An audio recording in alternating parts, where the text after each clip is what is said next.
ubu tugiye kureba nanone uko byifashe amakuru agaruka ku bigendanye n'intambara aravuga yuko amatangazo ibyo za guverinoma nako ibihugu byumvikana nyirantarengwa y'amasaha 48 no gusubiza kwa Iran ivuga iti ahubwo vuga uvuye aho kabi nukora ibyo ngibyo uri kuvuga ndaza kukwereka ahubwo ko ngewe noneho nabikora birenze ibyo ngibyo. Ni intambara y'amagambo ishingiye ku guterana ubwoba hagati ya Leta Zunze Ubumwe za Amerika ndetse na Iran biracyakomeje, ndetse yemwe haraho ibikangisho birenga ahantu hagakubitwa hagaturitswa ku buryo n'ubuzima buri kugenda bubigenderamo. Ejo twari turi kubabwira ko iturika ryabaye muri Israel ryakomerekeje abarenga 150. Imibare yagiye ikomeza guhindagurika, ariko aka kanya none dushobora kwibaza tuti ese bimeze gute, duhagaze hehe kuri iyi conflict ikomeje gutuma amahanga acika ururondogoro. Igiciro cy'ibitoro abonye muri Leta Zunze Ubumwe za Amerika no byaduze. Mu Bufaransa abantu bari kugura litiro imwe ibihumbi hafi 5 by'amafaranga y'u Rwanda, litiro imwe. Ari abantu uretse ntariko amadolari abonye amadolari 3 n'ibice ibihumbi 5 birenze. Ntekereza ko dushobora wenda kubona bihenze tuyavunjishije nangaha harashobora gusanga wenda ukurikije income per capita yawe wenda bizamutse ariko bitari ku rwego tubyumvamo nk'abanyarwanda. Nimugorana wazenganira n'abantu bo hanze zate tumerewe nabi ibiciro rwose kwirani se n'undi mbona urukiramende irimo igenda iruzamura kugira ngo narumanure. Nese nayo kwivuga iti nimutareka kunda saho ndakomeza avuze ko intambara ntaho irajye.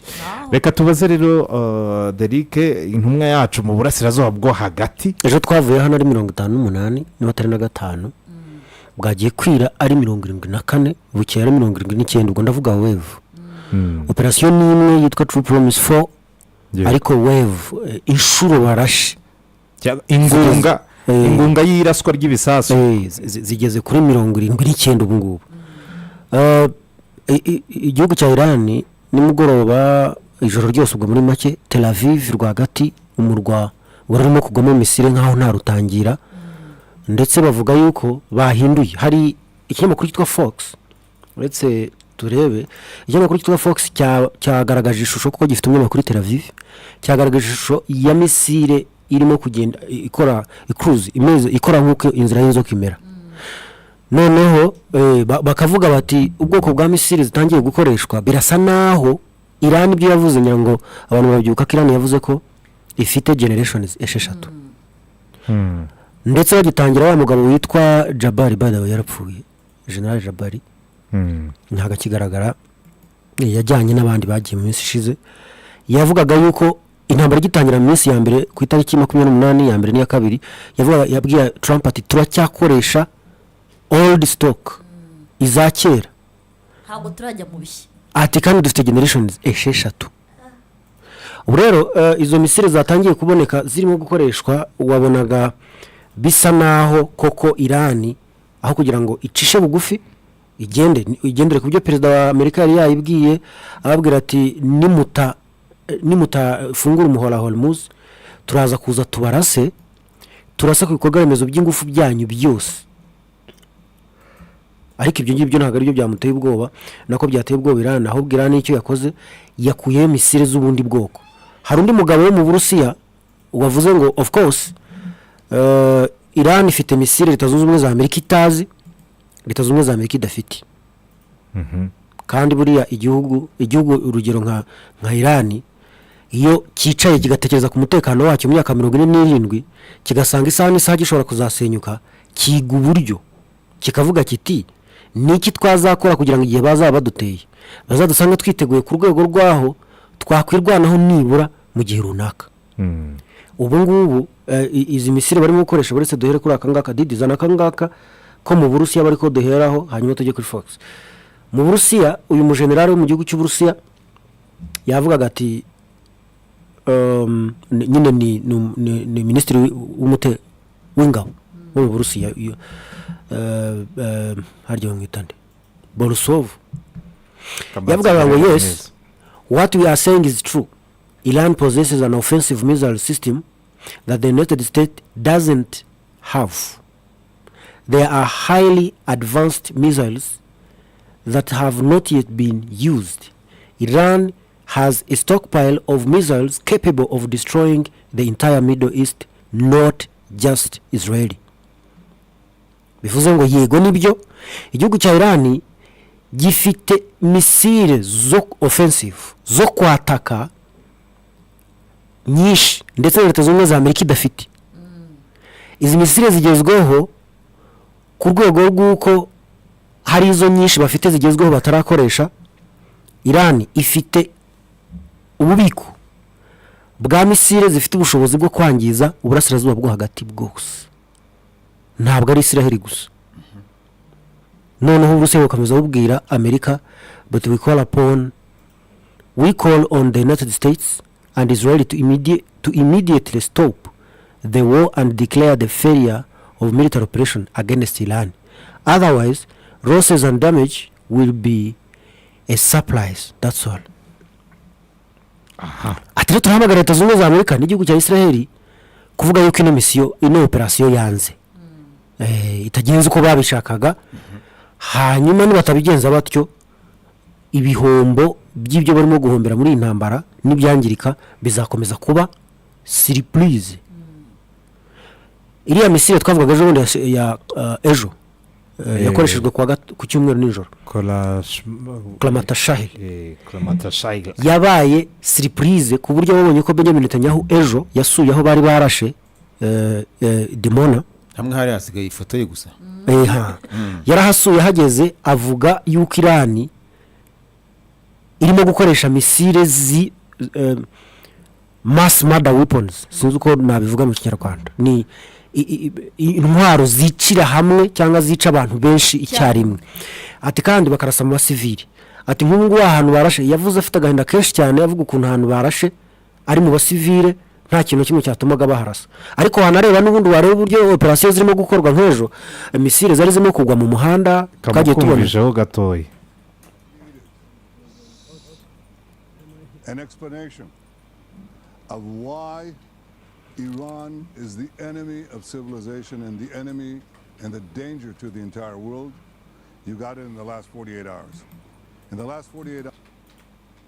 Ati impamvu yonyine tujya tuvuga ngo Iran n'umwanzi w'isi yose muri rusange, ibimenyetso byabyo mwabibonye mu masaha 48 ashize. They fired a terror weapon on civilians, on children. Ati barashe igisasu. Iyo video ni yo mu biro twavugaga ari hanze mu baturage. Ati dore ahantu barashe mu bana mu baturage. Ati nkariya hari agashuri k'abana dore hano akangije. Ati hariho n'urundi rugo rurererwamo cyangwa se rubamo abantu bashaje. N'abasivile n'imiryango barashe intwaro 5 zirimbura mu basivile. Ati kandi bari gukoresha cluster bombs zibujijwe n'amategeko mpuzamahanga.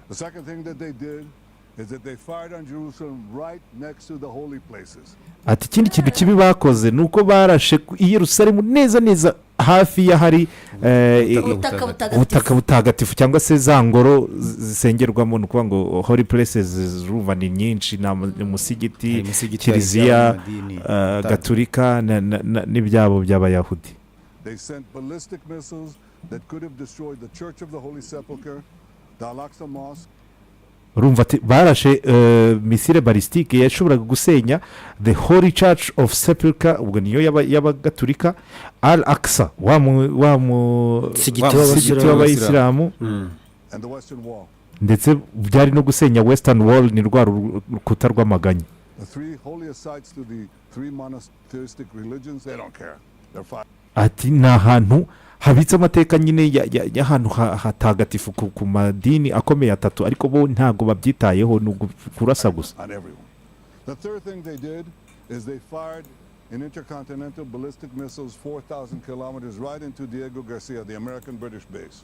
ati ikindi kintu bakoze ni uko barashe intercontinental ballistic missile ICBM bayirasa mu birometero 4 bashaka kurasa Diego Garcia ibihumbi 4 nari mvuze 4 ibirometero 4,000 bashaka kurasa Diego Garcia ni base militaire y'abongereza n'abanyamerika. They can reach now with these ballistic missiles everywhere in Europe, almost everywhere in Europe. Ati ibyo ICBM byabo bishobora kugera hariho hose mu Burayi. I've been warning that for years.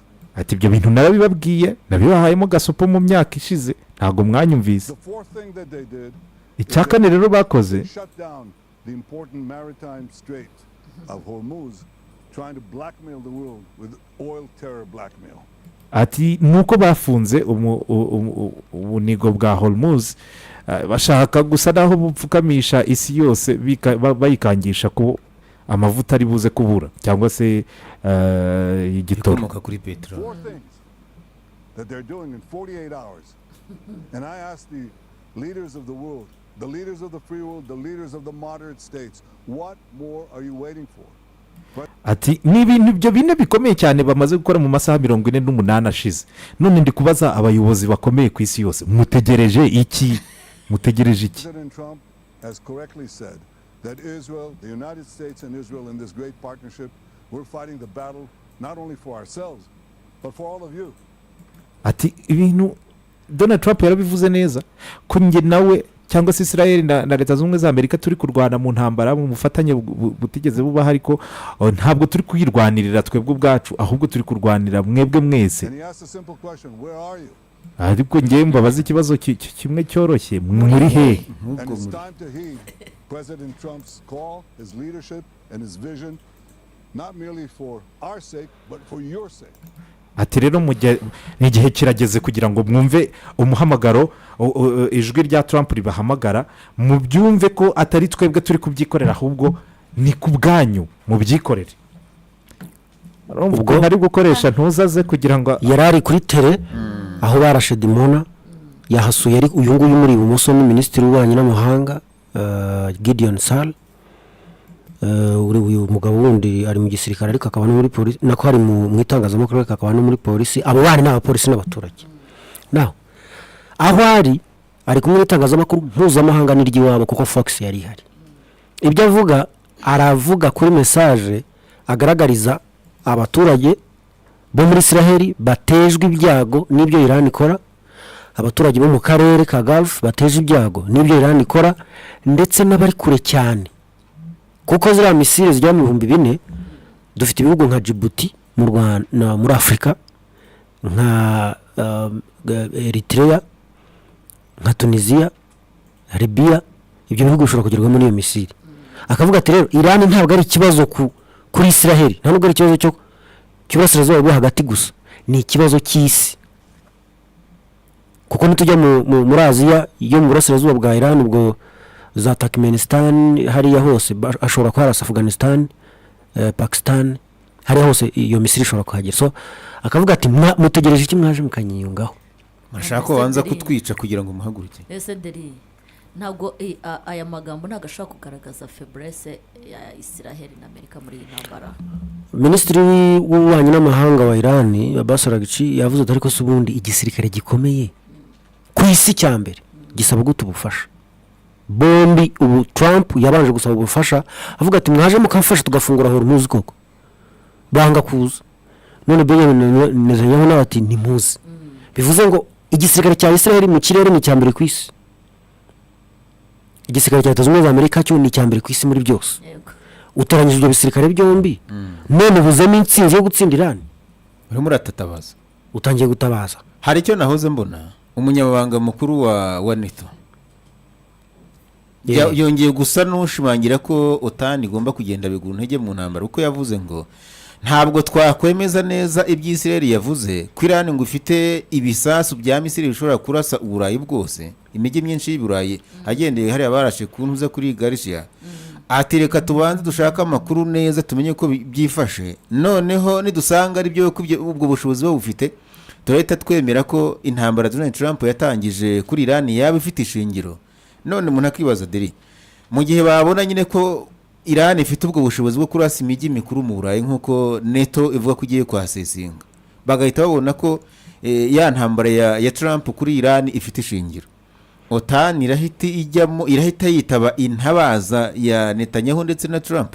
Ntabwo batinya ko banga ko Iran bayirasa batazi ko ifite cyangwa idafite nose ko barashe 2003 ntabwo Nato ubwayo yarashe Iraq bari bamaze kwasesinga ko ifite kirimbuzi Iraq baje gusanga ifite ntabwo bagendera ku kuri cyangwa ku bitari ukuri bagendera ku byo bishyizemo ariko kuri iyi shuro Trump yananiwe gukonvinsinga cyangwa kumvisha Nato yuko bakwiye kuza kumufasha ibyo Mark Rutte yavuze ubu ingabo zayo zari ziri muri Iraq mu gihugu cya Iraq kubera kuguma zigwaho misile z'igihugu cya Iran zirimo zihita zigakubitwa n'ubwiriza bwa Leta Zunze Ubumwe za Amerika bavuze bati ibintu tubishobora babimuriye mu bindi bihugu birimo igihugu cya Turkiya n'igihugu cya Azerbaijan ariko igihugu cya Spain zo zahise zitahira ura PM Sanchez yahise azahamagara avuga ati ni mutahe kuko twebwe intambara ntabwo tushyigikiye ndetse na misile Iran yarashe ku munsi w'ejo yafataga akantu kanditseho amagambo Sanchez yavuze PM wa Spain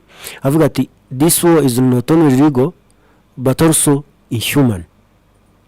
Iyi ntambara ntabwo ari intambara itemewe gusa ahubwo ni intambara yibasira abantu nyoko muntu noneho bakajya babamba ko kantu kuri misile munsi bakavuga bati thank you PM Sanchez. Hari ibihugu byumva yuko bikwiye kujya muri intambara ariko bigatekereza ingaruka kuko kurwana n'igihugu cya Iran ntabwo rega igihugu cya Iran cyarana n'isi yose ntabwo bibaho nta gihugu gishobora kunana isi yose ariko ingufu ukoresha ukirasaho nizo gikoresha kigusubiza kuzageza ku munsi kizaba cyatsinzwe hazaba hangiritse iki ibingana biti ibyo nibyo bashyira ku munzani bakavuga bati reba nk'ubu Uburayi nta bwirinzi bagira mwabonye ko Leta Zunze Ubumwe za Amerika yatumyeho ubwirinzi bwabo buri mu bihugu bya Korea ya ruguru na Korea y'epfo n'Ubuyapani abanyaburayi nta bwirinzi bagira bugura kuri Amerika bakabushyira Ukraine bivuze ngo niba bahagurutse bakaza kurasa kuri Iran hakagira nka misiri ituruka mu Bwongereza cyangwa Paris cyangwa n'ahandi Iran igahita yohereza ziriya misiri of course nirasa ku gihugu nk'Ubwongereza ntabwo kizihangana ngo kivuge ngo urumva ngo Iran yaturushaho ngo birangire gutyo ya kizahita gihaguruka n'igihaguruka urumva icyo bizabisobanuye ko nyine ubwo hagiye kuba gatogo k'intambara yeruye hagati ya Iran n'ibyo bihugu kandi Iran nayo bino bihugu by'Uburusiya byatangiye Uburusiya n'Ubushinwa na Korea ya ruguru n'abandi batangiye kugaragaza interest z'uko Amerika n'idahagaritse intambara ibigiye gukurikira atari byiza nibagaragaza izo nyungu z'uko batishimiye birimo kuba Iran ntabwo iragera kuri level kubabwira ngo muze mudufashe kuko mu masezerano basinye cyane cyane n'Uburusiya mu kwa mbere kwa 2025 ngira ngo hari matariki hagati ya 2025 icyo gihe amasezerano basinye amasezerano yo gutabarana mu bya gisirikare mu buryo bwagutse bigeze mu kwa gatandatu Iran iraswaho babaje Uburusiya bati se kudatabara Iran kandi mwarasinye amasezerano ya gisirikare mu buryo bwagutse Uburusiya buravuga buti ntago baraduhamagara kandi koko ntabwo igihugu cyatabara kitatabajwe bivuze ngo Iran nigera ku rwego rwo kuvuga ngo ngaho ni mudutabare urwo rwego rwashoboka ruko Nato yemeye kuvuga ngo reka tugende hari abantu bajya bibaza cyangwa se isumbirije ibi bintu bajya babona kuri social media ari ibyo byanyabyo ariko bigomba kuba ari byo ko uwitwa Kim Jong Un yaravuze ati nanjye ubwo busabe ndabutegereje umunsi bazambwira ngo ngwino ati genza boherereza kado imwe nzababwira nti mukura abantu banyu muri Israel ndakoresha agapupe kanjye gatoya kamwe ko mwine ndase hariya birangire kandi buriya isi bamo abantu bigirira imitekerereze idasanzwe kandi aba bantu bashobora kwigira gutya uzi ibintu byinshi bavugaga ko atakora umwanzuro wo gukoresha ako kantu uvuga ntabwo aturuka hanze ya Iran waturuka muri Iran ariko Iran nawe bayimusabye noneho Iran yo yabareka avuga iti erega nta nuzi niba ifite kirimbuzi cya ifite kuko ntabwo ushobora kumbwira ngo niba batangiye gukoresha misiri abantu bakavuga ati nizo murazigira ari misiri ni misire ntabwo ari kirimbuzi kandi misire ifite ubushobozi bwo kwikorera nka iriya twavugaga ifite ubushobozi bwo kwikorera toni imwe n'igice ifite ubushobozi bwo kwikorera cluster ammunition ushobora kuyiterekaho n'ubundi umutwe urimo kirimbuzi ariko ntekereza ko Iran itari kwemera kujya mu intambara idafite kirimbuzi izi neza ko Amerika ifite za kirimbuzi, Israel ifite za kirimbuzi, ntekereza ko kuba itaramanitse amaboko rugiye kubita nayo hari akantu ibitse, ari nayo mpamvu ubona Trump nayo hano gufata umwanzuro wo kujya mu ntambara ntabwo bishingira ngo hari akantu bitse na Serbia ko yagiye mu ntambara yari bitsaga. Byarangiye gute? Nyine igihugu kigomba kwirwanaho bikarangira nabi kubera ko nta bivumbikisha ufite cyangwa bikarangira neza kuko ufite ibikoresho. Ntekereza ko Amerika, urabona Trump arimo aratabaza utani, aratabaza ibihugu by'inshuti, urumva abantu bose batangiye gutekereza. Ntekereza kuko byagenda uko mbivuga nabo nibwira ko ariko babyumva, byanze bikunze harimo gutinyana hagati y'izi mpande zombi. Nta muntu watekereza ko iriya ntambara izarenza ya minsi 12 y'ubushize mu kwa gatandatu k'umwaka ushize yamaze. Hano yari yabazi hagati y'ibiri n'itanu, yavuga ngo hagati y'ibiri n'itanu. Ariko urabona uzi icyo yashingiragaho se, twabakuye amenyo mu kwa gatandatu, none tuzanye ingufu zirenze kuko kwa gatandatu hagendaga Israel yonyine na Amerika yazigaca muri Israel ikabona kugenda. None imbaraga z'ubu zaje ari direct, Israel iraza na Amerika ize mu buryo buri direct. Hano hantu dore umutego isi yaguyemo, isi yaguye mu mutego wa propaganda z'itangazamakuru. Amerika igaragaza ko itsinze intambara, isize Iran ikutsa amenyo, ariko uyu munsi iminsi 23 niba nabaze neza iyi ntambara iyi ntambara imaze binyereka ko twagendeye mu Kigali cy'itangazamakuru ryagiye mu bijyanye no gusansibiriza amatwara y'uburengerazuba, twirengagiza gushaka ukuri cyangwa se gushaka amakuru. Ahangaha mpita ntekereza ko ibyo Amerika yavuze yagezeho kuri Iran umwaka ushize nta byabayeho. Iran kuba nta kintu kigeze kibaho. Nyuma yaho bamaze kurasa ziriya site 3 zikaba zirashije ijoro rimwe ku munsi ukurikiyeho intambara igahagarara. Bamaze kurasa ku za site 3 baratashye dekarara ko intambara irangiye, ndetse basenye rwose to obliterate, bashenye bya burundu site za kirimbuzi. Ejo bundi Abasaragica, Minisitiri w'Ububanyi n'Amahanga w'igihugu cya Iran, yavuze ko hari misile hari bombe izira zo bita GBU, guided bomb unit za 15 na 70 za GBU zimwe zishinzwe kumanuka zikamena urutare, zikamanuka zikagera ku bintu runaka biri hasi. Hari zo bohereje bunker burster, hari zo bohereje ntizaturika. Abanyamerika hari yo bohereje Abasaragica cyane bavuga ati baranarufashe rutaraturika bajya kurwigaho. Ibyo ni feria ya mbere y'Abanyamerika. Yego, igisasu uhereje nticyaturitse. Kabiri, uyishyize mu byago by'uko bagiye kugifata bakakiga bakamenya uburyo gikoze, ejo bashaka kuzana verisiyo yakivuguruye, nicyo kizakumera ni GBU Pro Max. Za Pro Max. Hezbollah niyo igira misile ariyo bagira yitwa Palestinian 2. Ni misile yaturutse muri Israel, yizanywe n'indege bisanzwe, barayirasa. Ariko nk'ubu Putin yabatije shit. Noneho bibwira ko bahita bahashyira ibirindiro aho ngaho, babika ibikoresho, nyuma baza kwirukanwa n'ingabo za Hezbollah, bagenda bafite ibyo basize. Iyo ngiyo buri gihe Hezbollah iyo ishaka kubabaza n'ikoresha. Aha ngaha rero dore ikibazo gihari, media itangazamakuru ryagiye mu ntambara, kantu no kutubwira ngo habaye iki ntako tukibona. Uyu munsi twese sinzi itangazamakuru ririmo rirafana, nta uzi icyerekezo, kwagucukumbura ntako, abantu bose imitutu twayerekeje muri Amerika, ubwo hari abari ku ruhande rwa Amerika, abari ku ruhande rwa Iran. Ntekereza ko iyi ntambara ninarangira izarangira uwashaka bavuga ngo ni Iran izabyira intsinzi, kuko nibwira ko n'undi cy'Amerika yashaka kugera kuri Iran. N'uyu munsi ni intambara ntabwo izakigeraho, kandi bizarangira intambara irangiye. Uti gute? Iminsi 23, yego abategetsi bakuru barapfuye, ariko ntabwo ntekereza ko igihugu cyubakiye ku bantu bariya hari system isanzwe hari itegetse Iran. Ejo bundi wabonye ko uyu ayatura mushya wagiyeho ntabwo agaragara, Mujtaba Khamenei ntabwo arimo agaragara mu ruhame, ariko ntabwo Iran iratitira cyangwa se ngo ubone ko maboko yawe yatentibutse. Bivuze iki? Bivuze ngo byanze bikunze Amerika nk'abantu batangije intambara ndetse na Israel bagomba gushakisha uburyo bava muri iyi ntambara, bakajya kwiga wenda kuri Iran neza, bakazayataka biteguye uko ngubu bisa no bagiye kwataka intare yakutsa amenyo, bagiye basangana na bwagu bifite ibyana byinshi. Ukivuga ibyo ngibyo Didier nawe ahita atuzanira shitani hariya. Shitani gatatu mu kuyigerageza yari baturikanya habuze gatoya, nuko wenda za ranseri zayo ziba ziturutse mu nda y'isi. wari ukomoje ku itangazamakuru. yego nk'ubu ibinyamakuru bine bikomeye the Wall Street Journal, the New York Post, the Sun, the Times mu Bwongereza, the Australian, ni urumva atari bitanu ni by'umuntu umwe kandi yitwa Rupert Murdoch. nawe ufite umuhande afite muri iyi ntambara none numukurikirana bazakubwira ko ari muri Australia yego ariko ni inshuti magara yande y'Amerika ya Benjamin Netanyahu. no Benjamin Netanyahu nk'umuntu. ejo bundi twabonaga ikinyamakuru cya CNN yego batubwira ko kigiye kubona umuyobozi mushya.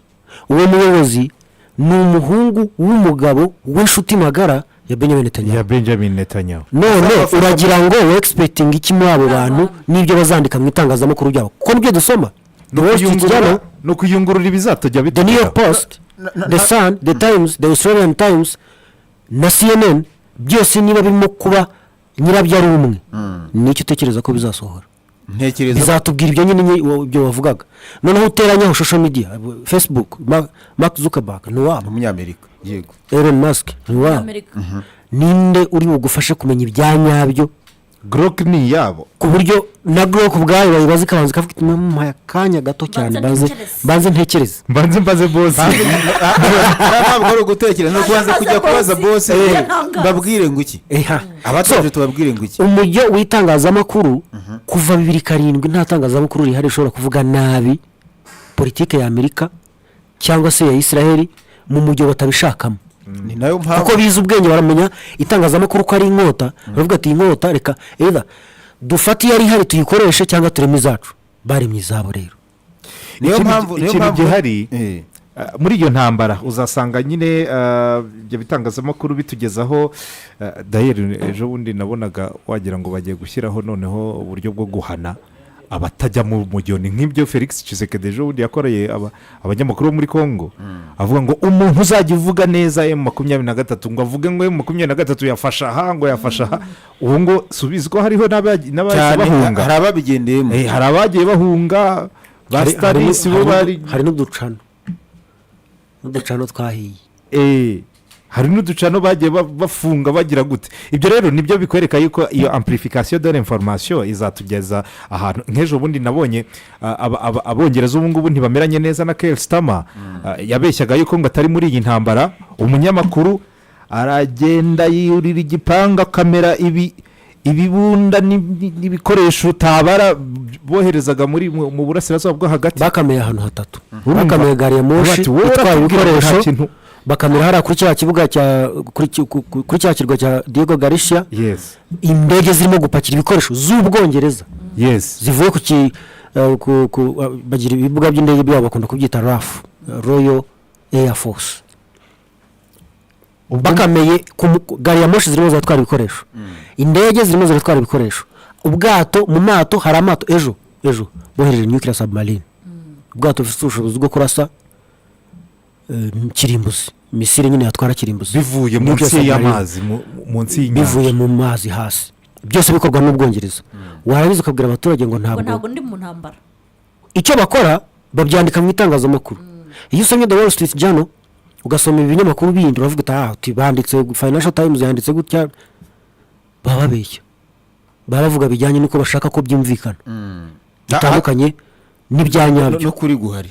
ibyanyabyo rero ahantu uzabikura nabo bita hardliners ni ba bantu b'abazanguni bavuga bati no turabivuga uko biri mu dukora icyo mushaka. nka wa mugabo witwa Tucker Carlson. ariko abangaba nabo uzasanga ari bakeya, ni bake, kuramba kwabo kuragoye. yego no kugera ku makuru biragoye. kuko kugera ku makuru byo ntabwo biba bigoye kuko biba bigoye. ntabwo bigoye umenye impamvu mubwira ko bitagoye iyo uvuga ibintu biri ukuri. hari abantu benshi babangamiwe nuko inkuru zitangazwa atarizo. niyo mpamvu babonye Joseph Kent akimara kusezera yahise aza kwa Tucker Carlson kuvuga ukuri. ariko nanjye ni abantu babangamiwe. wowe yego ubangamiwe utese kandi nanjye ni abantu babangamiwe. ubangamiwe n'iki? nuko abanyamakuru barimo batwereka ibintu bitari byo. kuko urumva Irani ntabwo iramanika amaboko. Irani nayo irimo irarasa. Irani nayo ifite ibintu yagezeho, ifite ibintu irimo ikora mu intambara. ariko urabona ibisasu by'abanyamerika barakitwereka gihagurutse bo bagitereye naho kiguye hanyuma bakajya gutaka atari ko wa muntu yaturembeje nyuma uwo muntu bataga ko yabarembeje ntago turimo tubona ibikoresho arimo akoresha. none se buriya uriya mugabo hakomeje n'ikindi kintu, indi campaign urumva ko rya jambo twabagejejeho rya Benjamin Netanyahu ni ijambo rikubiyemo ingingo enye yegeranyije kugira ngo ahamagarire abanyaburayi bose kuza mu ntambara. ariko nureba neza uriya mugabo ukuriye ntuza OTAN yavuze ko n'ubu bataremeza neza yuko Irani ntabwo ari ako ngako. Irani yarashe koko kuri Diego Garcia igamije kuhakubita no kuhababaza. ubundi Irani yaravuze ati byari ubutumwa twebwe twabahaye. ariko Benjamin Netanyahu we agashaka kumvikanisha yuko ari strike yari igamije gusenyura imijyi ikomeye y'Iburayi, gusenya. ndetse yemwe bavuga yuko nyuma ya za misile za harya yitwa Kolamashahil no hari umuhungu yaragiye yarabimira agira ngo bajya kubikora nahicaye. Kolamashahil rero izagiye zare ebyiri z'abanya-Irani, ariko ngo Israel yoherejemo n'izindi. Israel ni abahanga mu bintu byitwa harakuna guhaye flag. Ibyo bintu ejo bundi wabonaga ko umuvugizi w'igisirikare cya Iran yarimo warning igihugu cya United Arab Emirates ati mwirinde, twabonye bari burasahanana, yavuze ubwoko bw'uruganda rukora igitoro aho hantu ntaho dufite mu mbonesho kuko nyiraho baramuzi, ni igihugu cya United Arab Emirates, ni igihugu cya Dubai, nicyo nyiri urwo ruganda. none Israel ashaka kururasa ngo ivuge ngo ni Iran yarurashe, kandi Iran yari ifite gahunda yo kurasa ibyo bahuje, nyine ibyo Amerika ifatanyije n'icyo gihugu cyangwa ibyo Israel ifatanyije n'icyo gihugu cyangwa ibya Amerika gusa cyangwa ibya Israel gusa muri icyo gihugu nibyo barasa. ariko iby'icyo gihugu gusa kidafatanyije n'undi uwo wese mu bo barimo kurwana ntabwo Iran irabigeraho, usibye ko ubu ngubu yateguje ko muri aya masaha 48 Trump yatanze n'ibibeshya bakarasa ku bikorwa remezo by'ingufu bya Iran. noneho Iran irasa itarobanuye, kandi ayo makuru ubutasi burerekana kumenya ngo uru ruganda ni urw'igihugu cya Qatar ni urugero, uru ni urw'igihugu cya Qatar gifatanyije na Amerika, uru ni urw'igihugu cya Qatar gifatanyije na Israel, uru ni urwa Amerika gusa, uru ni urwa Israel gusa. ayo ni amakuru ubutasi byoroshye guhita babona bakarasa mu buryo butoranya precision. iyi declaration ya OTAN rero irerekana yuko Israel irashaka gukururira OTAN mu ntambara. Israel irashaka gukurura isi yose, ntabwo ari OTAN yumva, no gukurura isi yose mu gukurura isi yose. Secretary General Mark Rutte aravuga ati kugeza aka kanya nta makuru hagije dufite yakwemeza koko ibyo Israel ari kuvuga ishinja Iran kurasa kuri Diego Garcia ibyitwa intercontinental ballistic missile ari ukuri. niyo mpamvu we arisanga abazwa ati ese barashe kuri Diego Garcia ubwo ntimwaba mwatatswe nka OTAN, ntimwahita mutabara noneho. yirinze kuvuga ngo yego cyangwa yati tubanze dukora ubushakashatsi tubirebeho neza. nawe hano hanze hari abantu nka babiri ntekereza ko barimo bungukira muri iyi ntambara. twese tuzi ko ubushize hari amasezerano na Derek yavuze mu kanya y'Uburusiya ndetse na Iran yo gutabarana, ariko ntago watabara utatabajwe. uyu munsi ntekereza ko Uburusiya butakwifuza ko intambara ya Amerika na Israel kuri Iran irangira. kubera iki? uko bahugiye hariya irimo irifatira Ukraine, iyica intege abantu bazajya kuva mu bya Iran na Israel na Amerika. Ukraine yaramanitse amaboko cyangwa ibice byayo byose byaragiye aho ngaho haribagiranye. ntabwo ari ukwibagirana kuko iriya ntambara ngira ngo muzi uburyo yigeze kuzonga abanyafurika, cyane cyane ku bijyanye n'ibinyampeke by'ingano ndetse n'amafumbire twariyakiriye. none abanyayikirene ko ntawe bafitiye impuhwe, imyaka igiye gushira ari 4. Uburusiya hari ubugeze ntago buri ku rwego rwo kujya gufata Ukraine ngo witware. icyo bukeneye ni ukugumana ubutaka mu buryo bubiri, de facto na de jure. ubwo bashaka ubwo babemerera mu buryo bwemewe n'amategeko babugumane, ubwo bariho mu buryo bushingiye ku bimenyetso ko aribo bahari naho bahagume, hanyuma intambara irangire. dore ikibazo gihari rero, Ukraine mu myaka 4 imaze kubaka ubushobozi bw'uko hataje umuntu wo hanze ngo abicaze mu biganiro bagira ibyo bumvikana n'iyi ntambara yamara imyaka 20, kuko bamaze kubaka ubushobozi bwa drone zishobora kugera kure hashoboka, n'ubushobozi bwa misile zishobora kugera kure wenda hatakabije ziba ari izabo, ariko izitari izabo ziturutse mu mahanga bahabwa n'abandi zishobora kugera kure hashoboka. So Ukraine ntabwo noneho ubu ngubu bavuga ngo kubera ko ngo Amerika ihugiye hariya ngo bisobanuye ko Uburusiya bwahita bufata, no, keretse wenda kuvuga kurasa byo kumaraho ibyo Uburusiya bwabikora, ariko kuvuga ngo gufata ubutaka ku buryo bagafata Kiev yose bakayisubiza, no, nta birimo, ntabwo bishoboka noneho. Yego, hanyuma rero abantu mujya ku isoko mwibuke guhaha muri stoke hanyuma yo mugufitemo akabido ka litiro 5 ka Fly Mama. Abafite amaresitora n'amahoteli mwebwe mugure ibibido bya litiro 20 bya Fly Mama. Hanyuma rero habayo na litiro 3, hari n'akabido ka litiro 1, hariho n'agace ka litiro. Iyo ni Fly Mama, amavuta ya mbere yizewe, aryoshye kandi afite intungamubiri ndetse yemwe adateza n'ibibazo bya cholesterol cyangwa se by'imivuduko imwe andi mavuta ashobora gutera. Uruganda rero rukora ibingibi rwitwa Manebu Industries Limited, ni narwo rukora isabune yitwa Manebu Star, hanyuma yiboneka mu bipimo by'ikiro kimwe, amagarama 600 ndetse n'amagarama 500. Ibyo bicuruzwa bisanga ku ruganda Ikanzenze mu Bugesera. I Kigali hari depo i Nyarugenge, Ikabuga hari kwa Mama Prince, niho mwabisanga. Mu Majyepfo murebere Abihuye, murebere kwa Wiherwa no Habarurema. Igisagara murebe kwa Pierre, naho Muhanga mu mujyi hari depo. Hanyuma Iburasirazuba Ikabaro, Nyamata na Nyagatare hose hari depo. Iburengerazuba Rusizi hari depo. Irubavu mushakire kwa Boutique Shagali. Ahandi nko ku Ruhuha murebere kwa Alex no kwa Philomena Sho Edouard. Hanyuma Isake murebere kwa Alice. Ushaka no kurangura wahamagara kuri 078717 cyangwa 0788398712.